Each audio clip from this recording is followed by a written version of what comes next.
बोला. तर मित्रांनो, आज मी आलेलो आहे पु ल देशपांडे या गार्डनमध्ये. तुम्हाला पूर्ण व्हिडिओ पाहायचा आहे शेवटपर्यंत, कारण व्हिडिओमध्ये मी सर्व गार्डनमधील पॉईंट घेणार आहे आणि आज तुम्ही हा व्हिडिओ शेवटपर्यंत बघा.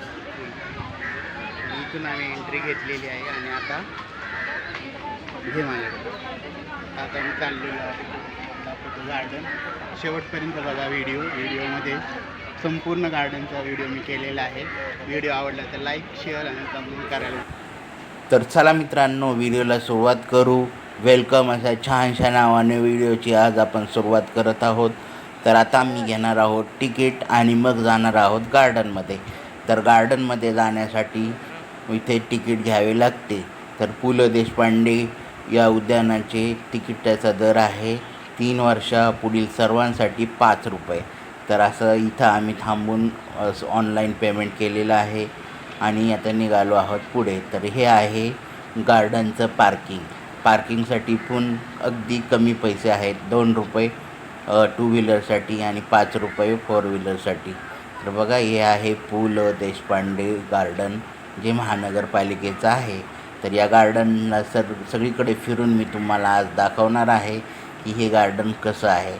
तर चला माझ्यासोबत पूर्ण गार्डन बघा आणि गार्डनचा व्हिडिओ तुम्हाला आवडला तर लाईक, शेअर आणि सबस्क्राईब करायला विसरू नका. तर बघा, एंट्री आम्ही घेतलेली आहे. इथे आहे गार्डनची थोडीफार माहिती की या गार्डनची ओपनिंग कसं झालं, याचं नाव काय आहे. तर इथे तुम्हाला नाव दिसत असेल. हे बघा, इथून एक एंट्री आहे आणि डाव्या साईडनी एक एंट्री होती.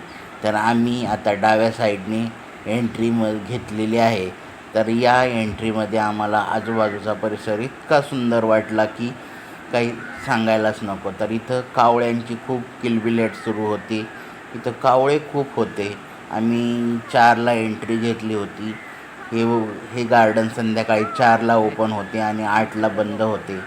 याचं टायमिंग तुम्हाला पाहिजे असेल तर मला कमेंटमध्ये नक्की विचारा. मी तुम्हाला त्याचे डिटेल्स कमेंटमध्ये नक्की देईल. तर बघा, हे गार्डन इतक्या उन्हाळ्यामध्ये आम्ही आता साधारणतः 16 मेच्या दिवशी इथं आलेलो आहे आणि 16 मेला इतक्या उन्हामध्ये इतकं हिरवं गार्डन कुठंही पाहायला तुम्हाला मिळणार नाही. तर हे गार्डन खूप छान असं आहे.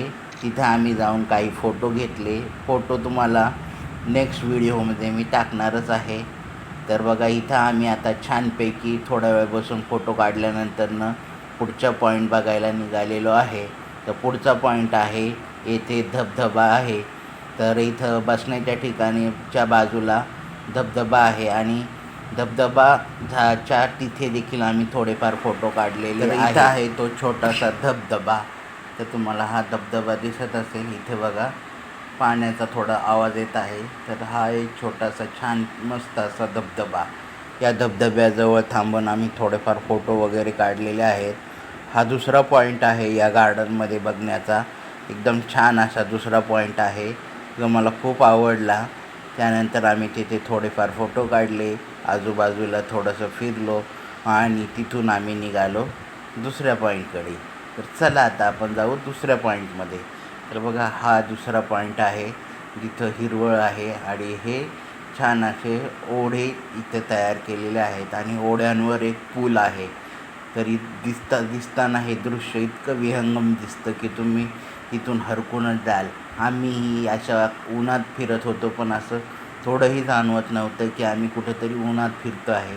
इतकं छान शांत वातावरण आणि हवेची गारवा हे सर्व आम्ही अनुभवत होतो. तर हा एक पॉईंट छान आहे बघण्यासारखा.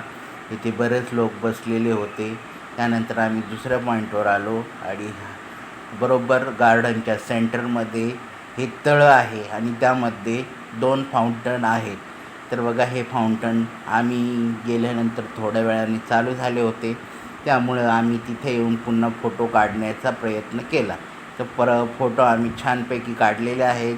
एक दुसऱ्या व्हिडिओमध्ये तुम्हाला फोटो मी दाखवणार आहे. तर आता गार्डनच्या तिन्ही साईडचं आम्ही फिरून घेतलेला आहे आणि हा व्हिडिओ आता इथेच मी तुम्हाला थांबवतो आहे, कारण हा व्हिडिओ खूप मोठा होत आहे.